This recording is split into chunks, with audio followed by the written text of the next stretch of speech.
Dulu kita berpikir Allah itu Tuhan kita. Padahal Allah itu adalah kesejatian daripada diri ini.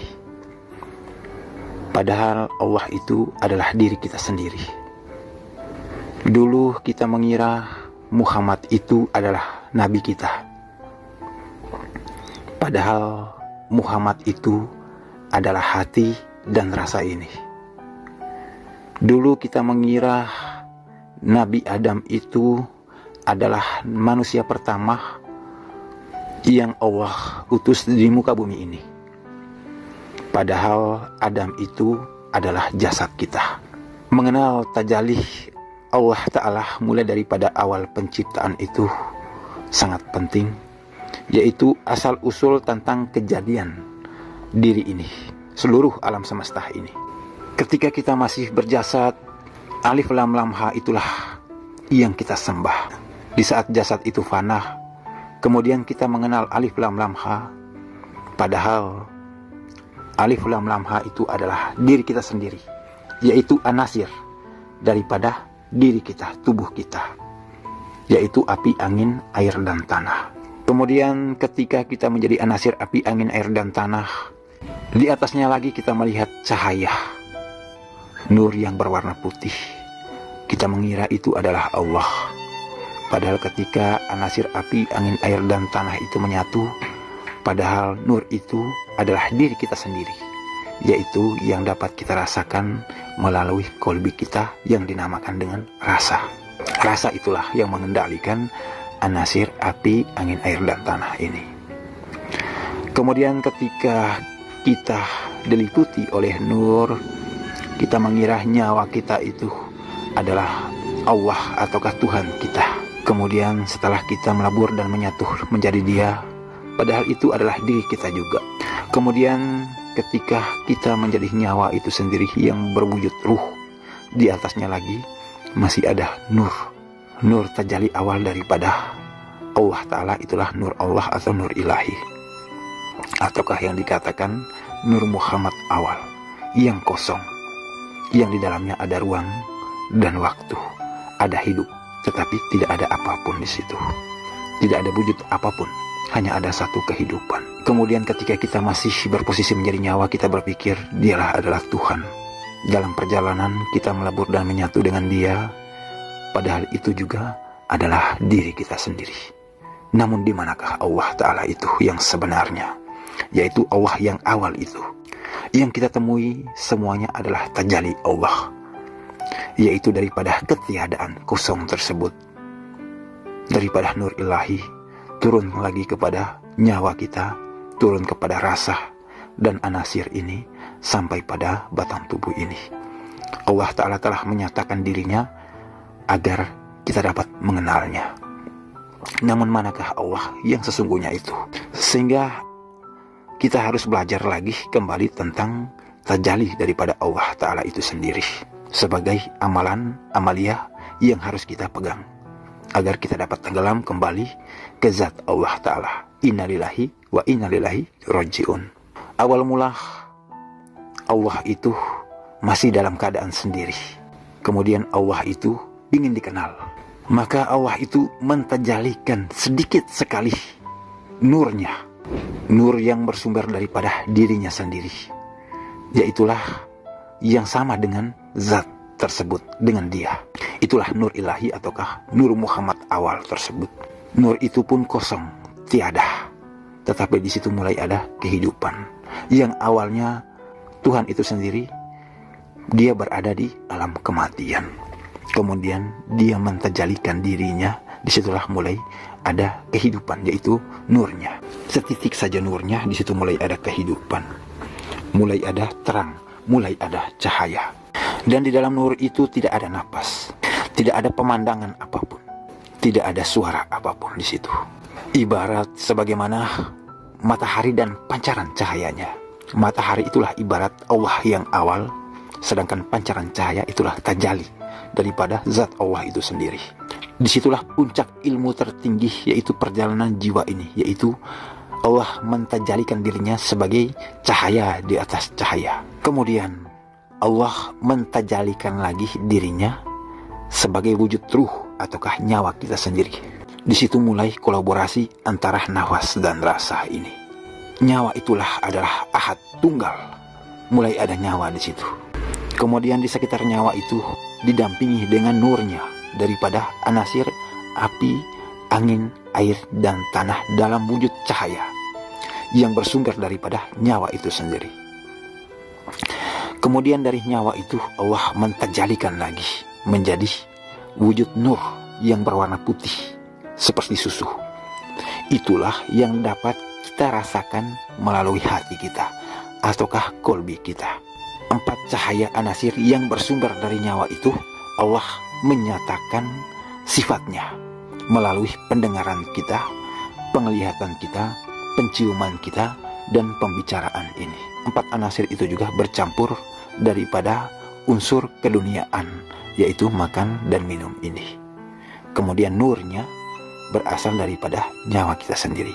Disitulah mulai terbentuk dan proses terjadinya mani, penyatuan antara bumi dan juga ruh ataukah diri di alam rahim itu, sehingga terjadi dialog antara jiwa dan nyawa di saat itu ketika 120 hari. Satu mengaku dirinya Tuhan dan satu juga mengaku dirinya Tuhan. Dari mani itulah terbentuk darah, daging, tulang, dan kulit, yaitu kenyataan daripada tubuh kasar kita sendiri. Itulah kenyataan Allah.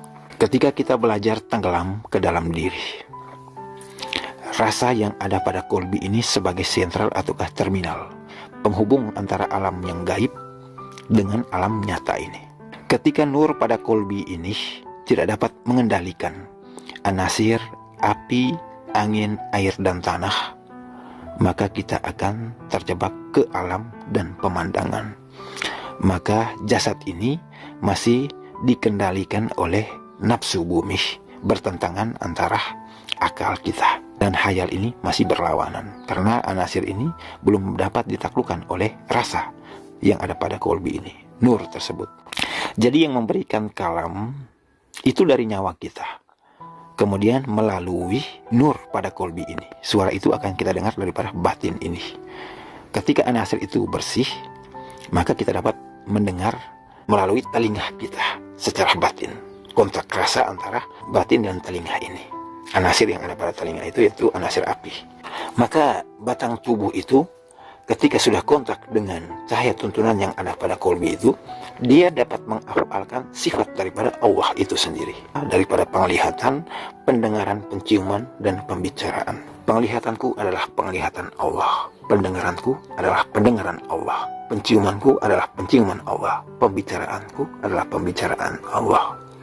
Ketika anasir tersebut sudah terkendalikan dan menghafalkan sifatnya Allah, maka dia akan jatuh ke jasad ini. Jasad inilah yang akan menjalankan akhlak daripada Muhammad itu. Jadi rahasia Allah, sifat Allah itu ada di kepala, rahasia akhlaknya Muhammad itu ada di dada. Sedangkan perut ke bawah ini akan berperilaku di atas muka bumi, itulah Adam ini, jasad Adam ini. Karena sambungnya anasir ini dari api, angin, air, dan tanah itu adalah darah, daging, tulang, dan kulit. Maka dia akan mengamalkan kelakuan-kelakuan yang baik. Itulah yang dikatakan adab dan akhlak Muhammad itu sendiri, yang bersumber daripada sifat-sifatnya Allah, yaitu api, angin, air, dan tanah. Jadi puncak alam semesta itu berada pada 4 tingkatan itu, 4 tingkatan anasir itu. Kita mengalami suatu mimpi, ataukah misalkan kita bertafakur bertemu dengan para kekasih Allah, para wali Allah, ataukah masuk dari suatu alam ke alam yang lain, yaitu kita masuk pada anasir itu.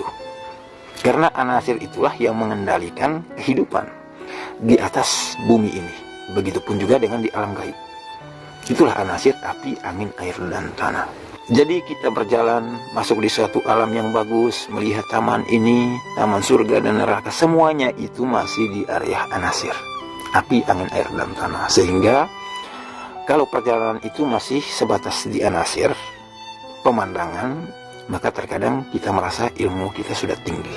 Api, angin, air, dan tanah itu belum menyatu, maka kita belum bisa mengenal nyawa kita sendiri. Allah yang ahad tersebut, yang memberikan kalam, yang selalu menuntun kita melalui kolbi ini. Kita belum bisa melihat diri kita sendiri. Tetapi jika anasir api, angin, air, dan tanah ini sudah menyatu menjadi satu, maka kita bisa melihat nyawa kita sendiri, atau kita dapat melihat diri kita tanpa cermin. Jadi anasir itu sangat penting, karena anasir itu berperan mengelola kehidupan ini, dan dia juga akan berfungsi ketika kita sakratul maut nanti. Ketika anasir itu menyatu, maka darah, daging, tulang, dan kulit ini pun akan menyatu utuh, tidak dimakan tanah. Tetapi anasir itu terpisah, maka di akhir kehidupan kita nanti pun anasir kita ini, jasad kita ini akan terpisah. Darah, daging, tulang, dan kulit ini pun tidak akan menyatu. Jadi itu rahasia besar. Ketika perjalanan kita ini sudah mengenal diri ataukah mengenal nyawa kita, maka kita tidak lagi melihat pemandangan alam semesta di situ. Karena tingkatan alam itu sudah berada di bawah kita. Ketika kita sudah melampaui jauh ke atas, semua pemandangan alam dan makhluk itu akan menyatu menjadi satu, berada di dalam nyawa itu sendiri. Sehingga orang yang pegang ilmu kematian, dia tidak lagi melihat alam semesta, kecuali pada saat-saat tertentu saja. Yang dia lihat adalah dirinya sendiri dengan Allah saja. Tidak ada lagi makhluk-makhluk yang lain. Tetapi ketika perjalanan jiwa kita masih berada seputar anasir, di situ kita masih melihat pemandangan dan alam. Sehingga pemandangan dan alam itu, kelasnya itu di bawah.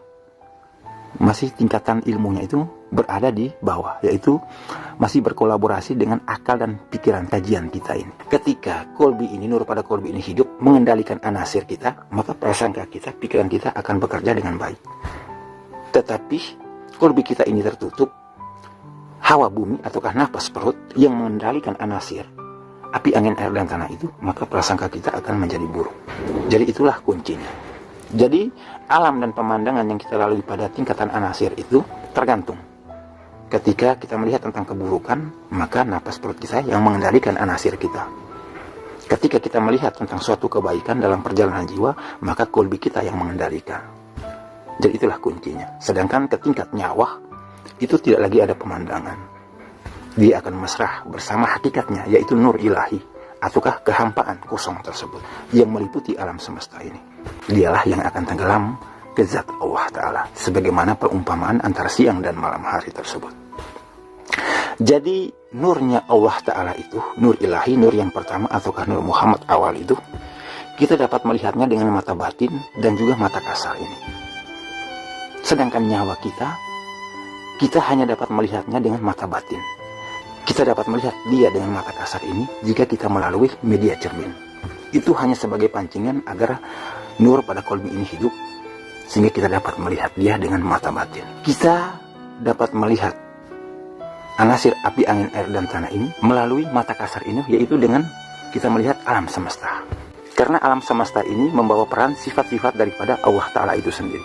Itulah kita melihat sifatnya Allah itu melalui kejadian-kejadian yang ada di alam semesta ini. Jadi memang sangat penting kita mengendalikan itu. Jika kita dapat mengendalikan anasir api, angin, air, dan tanah itu dengan baik, maka insya Allah kita akan dikendalikan oleh kolbi kita, batin kita. Tetapi jika kita tidak dapat mengendalikannya, maka kita akan dikendalikan oleh nafsu bumi kita. Lebih dan kurang mohon maaf. Assalamualaikum warahmatullahi wabarakatuh.